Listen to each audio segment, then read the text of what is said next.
घर में या बहुत छोटे घर में भी सब लोग एक जैसे नहीं होते।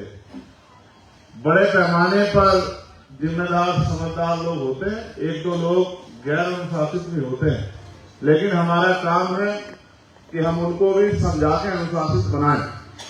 तो प्रिय परिवारजनों, आज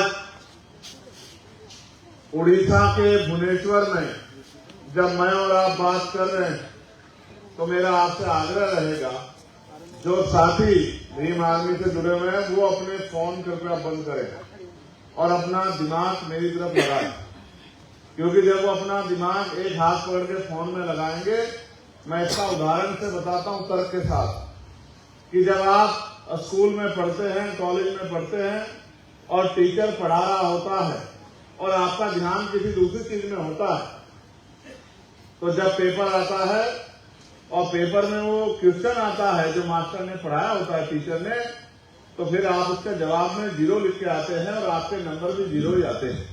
इसलिए जब कोई अध्यापक पढ़ाए तो आपको सब चीजों से ध्यान हटाकर उसी चीज की तरफ ध्यान केंद्रित करना चाहिए जो टीचर पढ़ा रहा है। अगर आप उसकी तरफ ध्यान केंद्रित नहीं करोगे तो आप सीख नहीं पाओगे, और जब आप सीख नहीं पाओगे तो आप सिखा भी नहीं पाओगे। जब आप सीख भी नहीं पाओगे, सिखा भी नहीं पाओगे, तो आप अपना भी भला नहीं कर पाओगे और किसी अन्य का भला भी नहीं कर पाओगे। तो पहले आपको खुद से सीखना है, फिर दूसरों को सिखाना है। आज आप यहाँ इतनी बड़ी संख्या में आए हो तो पहले आज आपको सीखना है, एक एक बात को अपने दिल और दिमाग में स्थापित करना है। हालांकि मेरा अनुभव ये है कि जो चीज चित्र के रूप में या चलचित्र के रूप में दिखाई जाती है उसको आदमी ज्यादा जल्दी सीखता है। ये मेरा अनुभव है कि जो फिल्म के जरिए, गाने के जरिए या किसी जागृति जैसे कार्यक्रम के जरिए जो चीज दिखाई जाती है, ये रिसर्च भी है कि वो लंबे समय तक याद रहती है।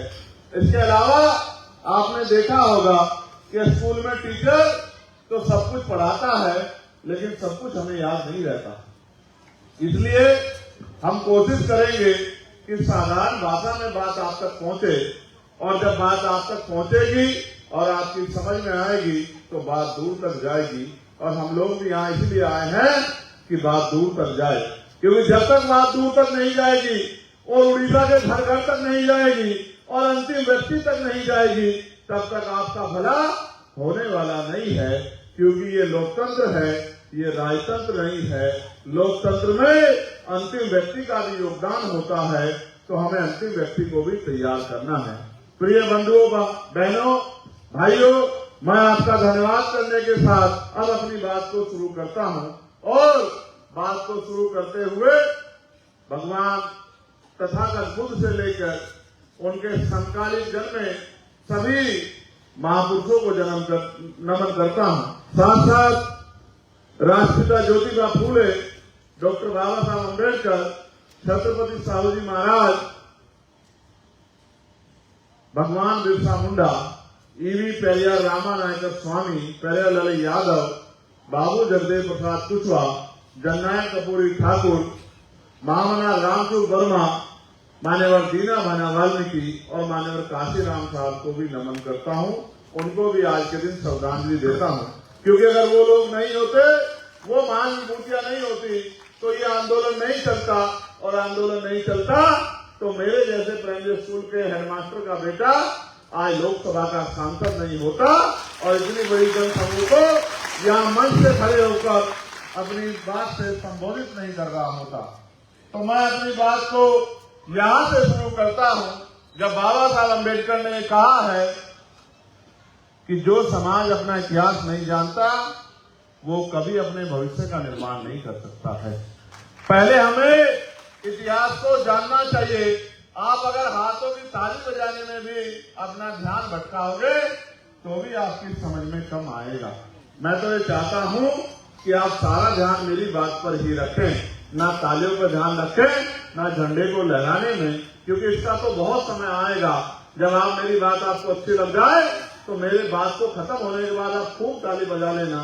लेकिन अभी क्योंकि जो मैंने सीखा है, आप मेरी तरह जेल में जाके लाठियां खा के, अन्याय सह के, मुसीबत सह के, भूखा प्यासा रह के अगर सीखना चाहते हो तो उसमें बहुत सारा समय लगेगा। और अगर मेरे द्वारा बताई हुई बातों को सीख लोगे तो बिना कोई कष्ट सहे बढ़िया एसी में बैठ के भी आपकी बात समझ में आ जाएगी। जो मैंने और हमारे साथियों ने धक्के खा के, खाद छान के, मुसीबतें सह के, जेल में काली रातें काट के और तमाम तरह की परेशानियां खा के सीखा है, वो आप बहुत आसानी से मेरे द्वारा सीख सकते हैं। कुछ साथियों ने मोबाइल ऑन किए हुए हैं, उनकी लाइट जो है फ्लैश लाइट जली हुई है, वो आंखों में लग रही है। जब मैं गर्दन घुमाता हूं तो वो एकदम से उसका रिफ्लेक्शन आता है।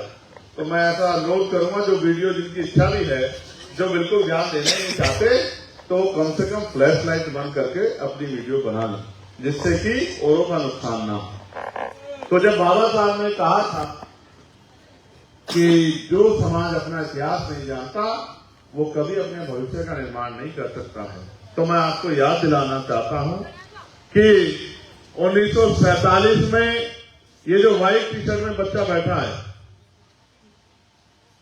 जिसका मोबाइल ऑन है, उसको कह रहा हूं वो अपनी लाइट बंद कर ले यार, ऐसा ना करे, सबको परेशानी ना क्रिएट करे। ये यहां बैठा है पीली शर्ट वालों के पीछे दूसरे नंबर पे, बंद है बस, बैठे आप लोग उधर मत ध्यान दो। यही जिनकी तरफ इशारा किया गया, यही छोटे बच्चे हैं व्हाइट टी शर्ट में जो बैठे हैं, वो phone bar bar light on कर रहे हैं। हाँ बिल्कुल, आपके हाथ के नीचे जो बैठे हैं, यही। मेरी नजर बड़ी तेज है, मैं वकील हूं, सब लोगों का ध्यान रखता हूं। अब तो मैं बाद में ही नाम लूंगा। अच्छा ठीक। तो मैं आपको इसलिए याद दिला रहा हूं कि देश में राजतंत्र हुआ करता था। कभी इसमें कोई बाहरी शासक आता था और अपनी सेना के दम पे या अपनी पॉलिसी के दम पे इस देश में राजकाज करता था।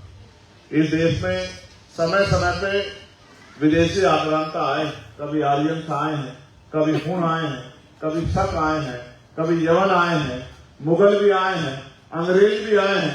बहुत सारे शासक इस धरती पर, जिसको आज हम लोग भारत के नाम से जानते हैं, कभी जम्बू द्वीप हुआ करता था, और भी जो है कई बहुत सारे नाम इस देश के रहे हैं, इस भूमि के रहे हैं, जिसको हम भारत कहते हैं।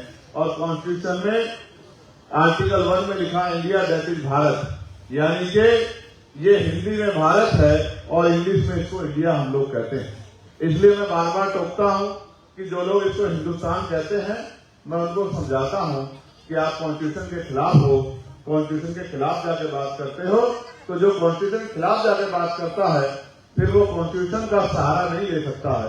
कॉन्स्टिट्यूशन ने तो सबको अधिकार दिए हैं।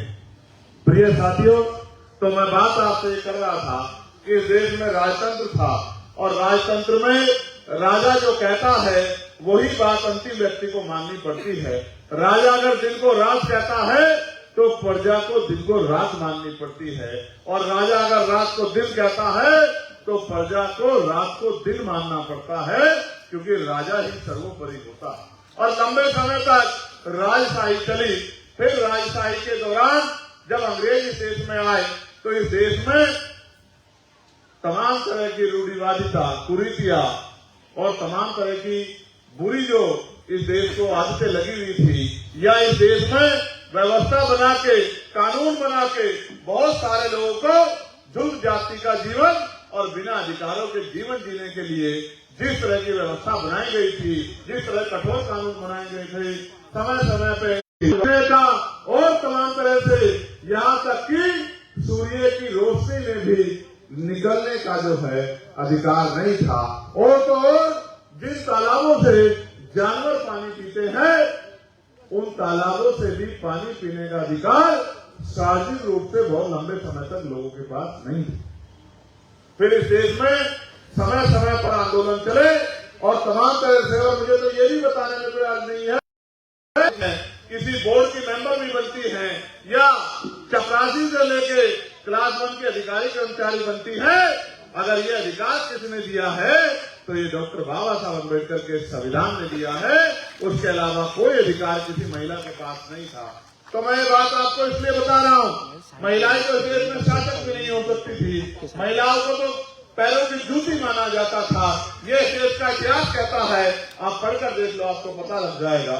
तो मैं आपसे बात इसलिए जिक्र कर रहा हूँ कि राजतंत्र के बीच में जब अंग्रेजों का यहाँ आना हुआ और अंग्रेजों ने अपने हिसाब से देश को चलाना शुरू किया, तो अंग्रेजों के बीच में कुछ न्यायप्रिय लोगों ने देश में जो कुरीतियां थी उनके खिलाफ आंदोलन चलाया।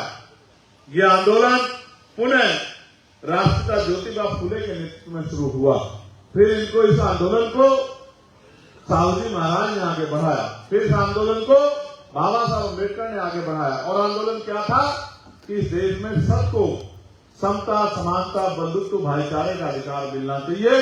इस देश में सभी को मूलभूत सुविधाएं और आगे बढ़ने का अवसर की समता, अपनी बात को रखने की आजादी और अपनी बात को कहने का अधिकार मिलना चाहिए। और सबसे पहले अगर वंचित वर्गों के लिए किसी ने स्कूल खोलने का काम किया तो वो राष्ट्रपिता ज्योतिबा फुले और उनकी पत्नी मां सावित्रीबाई फुले थी, जिन्होंने 18 स्कूल खोल के महिलाओं को और उनमें भी वंचित वर्ग की महिलाओं को पढ़ने का अधिकार दिलाया और फिर पुरुषों को भी पढ़ने का अधिकार दिलाया। ये बात मैं आपको इसलिए बता रहा हूँ कि परिवर्तन एक दिन में नहीं होता। आज मैं आपको कुछ कह दूं और कल यहाँ बहुत कुछ अच्छा हो जाए, ऐसा संभव नहीं है। जितने लोगों को मैं कह रहा हूँ, इनमें से 10-20% लोग मेरी बात को मानकर और यहाँ काम करेंगे, 3-4 साल मेहनत करेंगे, तब जाके आशा की किरण कोई दिखाई देगी, तब जाके कोई परिवर्तन होगा।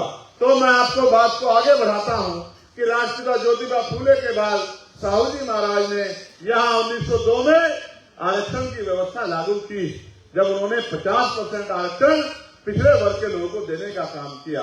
फिर इस देश में बाबा साहब अम्बेडकर के जैसे क्रांतिकारी जो है सूर्य का उदय हुआ, जिन्होंने इस देश में तमाम तरह की कुरीतियों के खिलाफ, चाहे काला राम मंदिर का आंदोलन हो कि मंदिर में जाने की आजादी मिले, या फिर महासत्याग्रह हो कि पीने के पानी की साधनों से आजादी मिले, तमाम तरह का आंदोलन करके, और आंदोलन हवा में नहीं होते, उनके लिए मूवमेंट चलानी पड़ती है।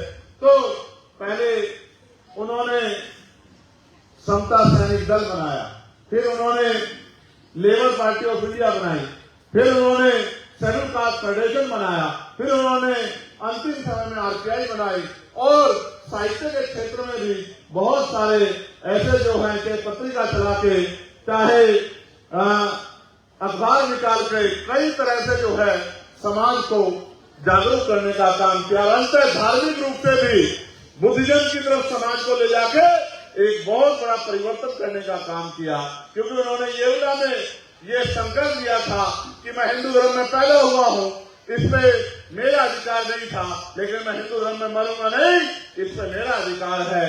इसलिए उन्होंने 14 अक्टूबर 1956 को बौद्ध धर्म की दीक्षा ली और अपने अनुयायियों से कहा कि आपको भी इस धर्म में आना चाहिए और उस धर्म को त्यागना चाहिए जो धर्म ऊंच नीच की बात करता है, जो धर्म गैर बराबरी की बात करता है, जो धर्म असमानता की बात करता है, उस धर्म को त्यागना चाहिए। ये संदेश भी बाबा साहब अम्बेडकर ने दिया। फिर उनके जाने के बाद मानव काशीराम साहब ने आंदोलन को संभाला, लेकिन इस बीच में एक इतना बड़ा परिवर्तन हुआ, इतना बड़ा परिवर्तन कि जो हजारों साल से चली आ रही व्यवस्था थी, उसको बाबा साहब अम्बेडकर ने 2 साल 11 महीने 18 दिन के संघर्ष से संविधान के रूप में, ये छोटे छोटे संविधान की कॉपियां यहाँ हमारे भाइयों ने रखी है, इस संविधान के रूप में उन्होंने तमाम अधिकार, चाहे महिला हो, पुरुष हो, ऊंची जाति का हो या तथाकथित नीची जाति का हो, या अगड़े हो, पिछड़े हो, शेड्यूल कास्ट हो, शेड्यूल ट्राइब हो, सबको मान सम्मान की जिंदगी और आगे बढ़ने के अवसर दिलाने का काम किया। ये परिवर्तन तब हुआ जब इस देश में लोकशाही आई, और लोकशाही में जब वोट का अधिकार मिला, तब जाके बहुत बड़ा बदलाव हुआ। जब ये तमाम तरह के परिवर्तन चल रहे थे, तो हमारे लोगों के सामने बहुत सारे सवाल थे कि जिनको बिल्कुल अधिकार नहीं थे, वो इस देश में लोकतंत्र के जरिए या संविधान के जरिए उनके जीवन में क्या बदलाव होंगे। बाबा साहब ने समय समय पर स्पष्ट किया कि इस संविधान के जरिए आप भी, मैं तो स्कूल के बाहर बैठ के पढ़ा हूं, लेकिन आप कुर्सी पे लोगों पढ़ने वाले बच्चों के बराबर में बैठ के पढ़ सकते हैं और अच्छी शिक्षा दीक्षा लेके क्लास 1 से लेके और क्लास 4 तक के एम्प्लॉय बन सकते हैं। और लोकतंत्र के जरिए आप गांव के सरपंच से लेके और देश की सर्वोच्च कुर्सी से जा सकते हैं। आज आप देखें, ये लोकतंत्र की महिमा है कि देश की राष्ट्रपति वो आदिवासी समाज से आती है और उनमें भी महिला है और यहाँ पर मजबूरी में सही, लेकिन आदिवासी समाज का मुख्यमंत्री भाजपा के लोगों को बनाना पड़ा है। वो भाजपा के लोग जिनके ऊपर आरोप था कि ये ऊंची जातियों की पार्टी है, ये ब्राह्मण बनियों की पार्टी है, उनको भी अति पिछड़ों को और कहीं पे तो आदिवासी भाइयों को भी और इससे पहले मुस्लिम भाइयों को भी राष्ट्रपति बनाना पड़ा। ये लोकतंत्र की देन है। जिनसे प्यार भी नहीं है, जिनके अधिकार लूटने हैं, उनको भी कुर्सी देनी पड़ती है। ये लोकतंत्र की देन है, क्योंकि आज आपके हाथ में एक ऐसी शक्ति है जिसको हम वोट कहते हैं। इसके जरिए आप चाहो तो किसी को कुर्सी पर बिठा लो और चाहे किसी से कुर्सी से उठा के पटक दो, ये आपके हाथ में है। लेकिन मेरे लोगों, आपने सब कुछ सीखा। आपने संविधान के आने के बाद फावला चलाना सीखा, जो तो आप पहले से चलाते थे। आपने मजदूरी करना सीखा, आपने हाथ का रोजगार सीखा, आपने पसीना बहाना सीखा, सब कुछ सीखा, लेकिन वो नहीं सीखा जो बाबा साहब अम्बेडकर आपको सिखाना चाहते थे। बाबा साहब अम्बेडकर ने लोकतंत्र की व्यवस्था क्यों की? इस देश में तो राजतंत्र भी रहा है, तो लोकतंत्र के पीछे उनका उद्देश्य क्या था?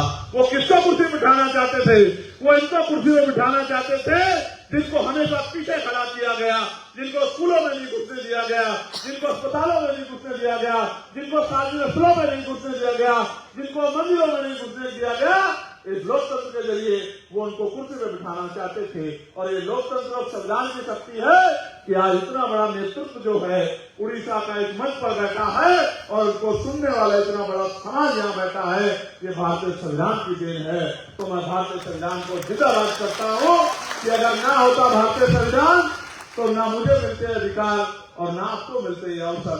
मेरे प्यारे भाइयों, मैं आपसे कह रहा था, आपने सब कुछ सीखा, लेकिन लोकतंत्र में अपनी शक्ति बनाना नहीं सीखा। अगर आप लोकतंत्र में शक्ति बनाना सीख लेते, और दुश्मन बड़ा चालाक है, अध्यक्ष इस बात को कह रहे थे, मैं उस बात को आगे बढ़ाता हूं। जब बाबा साहब ने वोट का अधिकार दिलाया तो यहाँ जो लोग राजकाज करते थे उनके मन में चिंता हुई। उन्होंने पहले तो सवाल खड़े किए कि वोट का अधिकार इनको मिलना नहीं चाहिए, लेकिन जब बाबा साहब के आगे हार गए तो उनके सामने एक चैलेंज आ गया कि इनको रोकना कैसे है। तो उन्होंने कहा कि वोट तो इनके पास है, लेकिन नोट हमारे पास है, हम इनकी वोट को नोट से खरीद लेंगे। और मुझे दुख के साथ कहना पड़ रहा है कि उड़ीसा में आज भी वोट नोटों से खरीदा जा रहा है, क्योंकि हमारे लोग नोट की कीमत समझते हैं, वोट की कीमत नहीं समझते। जिस दिन ये वोट की कीमत समझ गए, ये नोटों वाले पीछे आपके पीछे लाइन में खड़े होंगे, ये नोटों वाले आपके बिस्तरे और आपके बैग उठा रहे होंगे।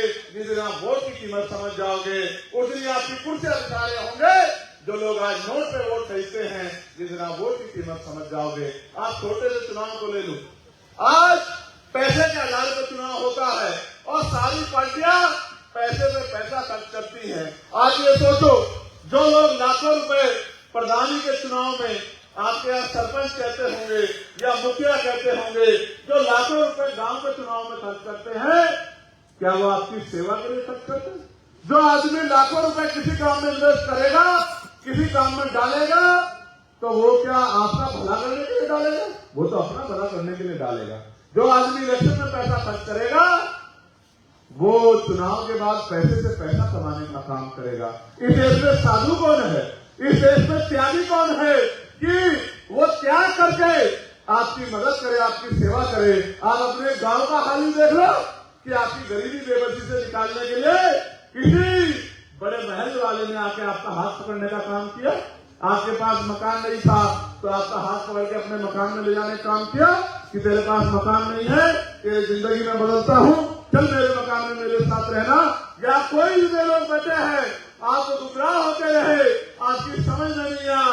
एक बार आपको महसूस नहीं हुआ कि जिन्होंने गांव में रहने के बावजूद, जिनमें बड़ी बड़ी कोठियां महल होने के बावजूद, हजारों बीघे जमीन होने के बावजूद आपको एक गज जमीन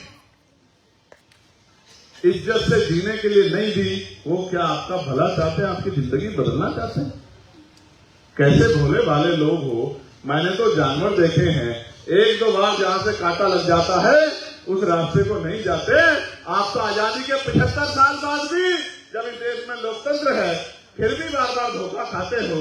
और ये कहावत है, आजमाए हुए को आजमाओगे तो वही मिलेगा जो मिलता आया है।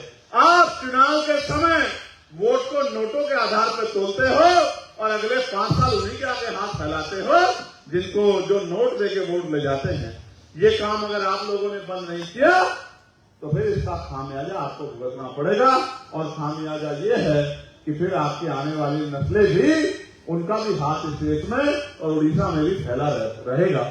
मैं जब उड़ीसा आता था, और मैं कई बार उड़ीसा आया, एक बार झारसुगुड़ा के जरिए और एक बार रायपुर के जरिए जब गाड़ी निकलती थी तो मेरा ध्यान इस बात पे होता था कि मैं लोगों के घर देखता था, उनके हालत देखता था, उनके कपड़े देखता था और अपने मन में ये नोटिस करता था कि इनके हालात उड़ीसा में कैसी है। और मुझे कहने में कोई दुख संकोच नहीं है कि उड़ीसा में आपकी हालात बहुत अच्छी नहीं है। उड़ीसा में मेरे लोगों की हालात बहुत अच्छी नहीं है। उनके पास बड़े पैमाने पर भौतिक सुविधाएं भी नहीं है। भौतिक सुविधाएं, मौलिक सुविधाएं, यानी कि रहने के लिए अच्छा मकान, पीने के लिए साफ पानी, पहनने के लिए अच्छे कपड़े और खाने के लिए अच्छा भोजन। मुझे बड़े दुख के साथ कहना पड़ रहा है कि ये जो बुनियादी सुविधाएं हैं, ये भी सरकारों ने हमें उपलब्ध नहीं कराई और फिर भी हम इन सरकारों पे भरोसा करते रहते हैं। मैं आपके यहाँ की कई चीजें पढ़कर बताऊंगा कि आपके यहाँ किस तरह की परेशानी है। जब आप जानेंगे तो शायद आपकी आंखें खुले और आपको समझ आए। आपने मजदूरी करना सीखा, मेहनत करना सीखा, 8 घंटे पसीना बहाना सीखा, लेकिन आपने बाबा साहब अम्बेडकर के रास्ते पे चल के राजनीतिक शक्ति बनाना नहीं सीखा। आपने बाबा साहब का नारा तो सीखा जय भीम का, लेकिन बाबा साहब ने कहा कि political power is the master की, इट इज द मास्टर की by which can you open and each of your success. यानी कि राजनीतिक सत्ता वो चाबी है जिसके द्वारा आप अपनी सारी समस्याओं के ताले खोल सकते हैं, सारी समस्याओं का हल कर सकते हैं। ये बात आपकी समझ में नहीं आई और आप ये सोचते रहे कि कोई मसीहा पैदा होकर आएगा या ये लोग कभी तो इनका दिल पसीजेगा और ये आपके बारे में सोचेंगे। जिन्होंने हजारों साल आपके बारे में नहीं सोचा, वो आज कैसे आपके बारे में सोचेंगे। जिसकी समस्या होती है उसी को संविधान ढूंढना पड़ता है। और भगवान बुद्ध ने भी कहा कि हर एक समस्या का कारण है और हर कारण का एक निवारण है। कारण आपको है और समस्या आपको पता है, लेकिन निवारण भी आपको पता होने के बावजूद आप उस पर काम नहीं करते हो।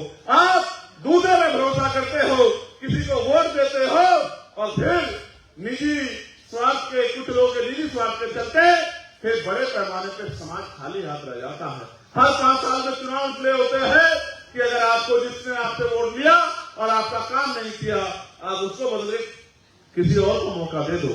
लेकिन इस देश में तो बहुत तरह की विविधताएं हैं और जैसा मैंने बीच में कहा कि पैसे के आधार पर जो चुनाव हो रहा है, ये असल में लोकतंत्र की हत्या है। क्योंकि पैसे वाला चुनाव, और जब पैसे आधारित चुनाव होगा तो पैसे वाला ही लड़ेगा, गरीब का बेटा आगे नहीं बढ़ेगा। और जब तक गरीब इस राजनीति में नहीं आएगा और आगे बढ़ के विधानसभा लोकसभा में नहीं आएगा तो फिर गरीबों का भला नहीं हो सकता, जब तक गरीबों के बीच का गरीबों की बात रखने वाला नहीं आएगा।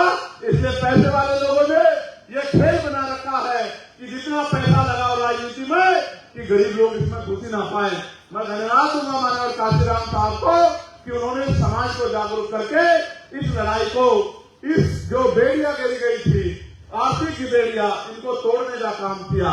लेकिन अभी भी कई बेड़ियां बाकी हैं, वो तो चले गए। और हम अगर ये सोच के बैठ जाए कि हमें ये बेड़ियां नहीं तोड़नी, तो आप मुझे बताओ कि बेड़ियां कैसे टूटेंगी, गुलामी कैसे खत्म होगी, उड़ीसा में हालात कैसे बदलेंगे। आपने गले में नीला पटका पहनना सीख लिया है, लेकिन जब तक आप बूथ का संगठन बनाना नहीं सीखोगे, सेक्टर का संगठन बनाना नहीं सीखोगे, विधानसभा की कमेटी नहीं बनाओगे, जिले की कमेटी नहीं बनाओगे, प्रदेश का मजबूत संगठन नहीं बनाओगे और भाईचारा बना के बहुजन समाज के लोगों में आप अपनी ताकत नहीं बनाओगे, तो पैसे वाले लोग आगे बढ़ते रहेंगे और वो पैसे से पैसा कमाते रहेंगे। इससे आपका अगले 100 साल भी लोकतंत्र चले तो भला नहीं हो सकता। देखो, मैंने डाटा बनवाया था, उड़ीसा में SC ST OBC की जनसंख्या और आरक्षण के आंकड़े इस प्रकार हैं। SC की पॉपुलेशन 17% है और ST की पॉपुलेशन 23% है। दोनों मिलाके लगभग 40% हो जाते हैं। आरक्षण मिलता है 38%। इनका उच्च शिक्षा में इनका परसेंटेज है 20%। ओबीसी की जनसंख्या है 54%। नौकरियों में आरक्षण है 11.25 यानी 11.25 यानी कि लगभग 11.25%। और इनका उच्च शिक्षा में प्रतिशत जो है और इनको जो अवसर मिल रहे हैं वो 0 मिल रहे हैं। क्या मिल रहे हैं? दोबारा बताओ, क्या मिल रहे हैं? 0।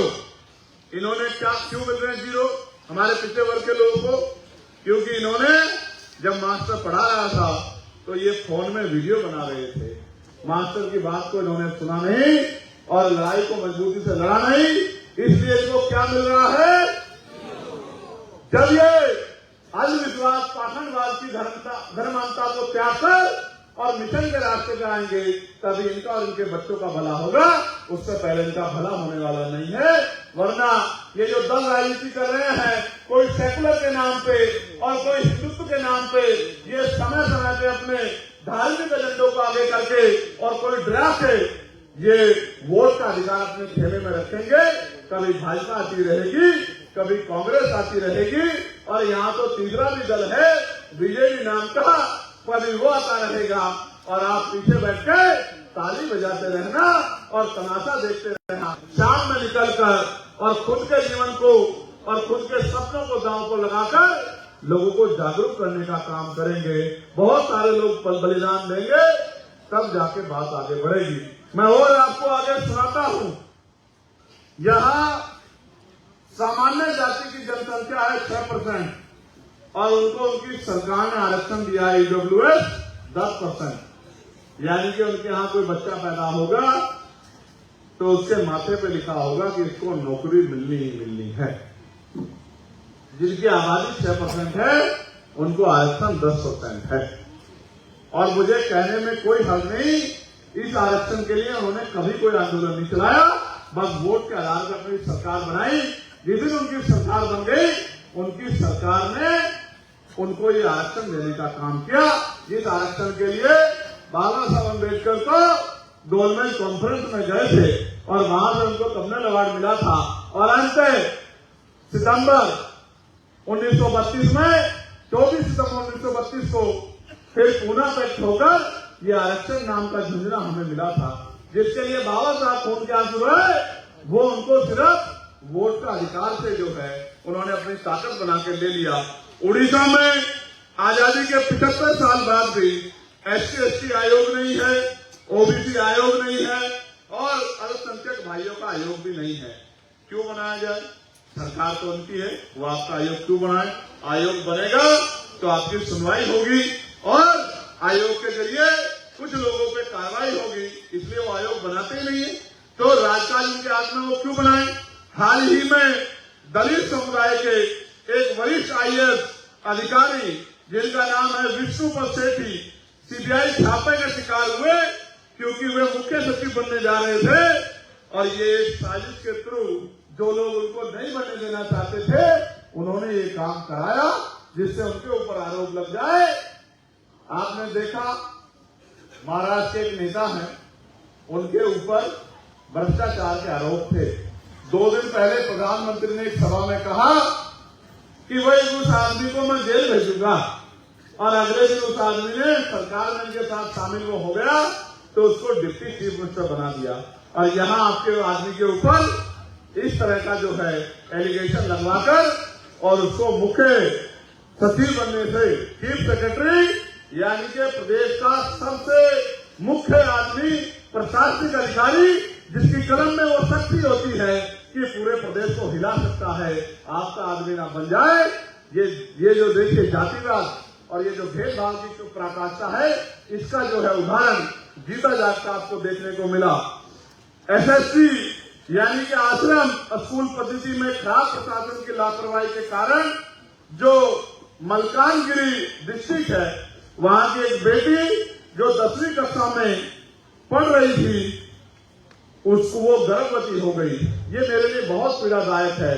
आप महसूस करके देखो कितना अन्याय, जिन बच्चों को हम पढ़ने के लिए भेजते हैं उनके साथ किस तरह का अन्याय स्कूलों में हो रहा है।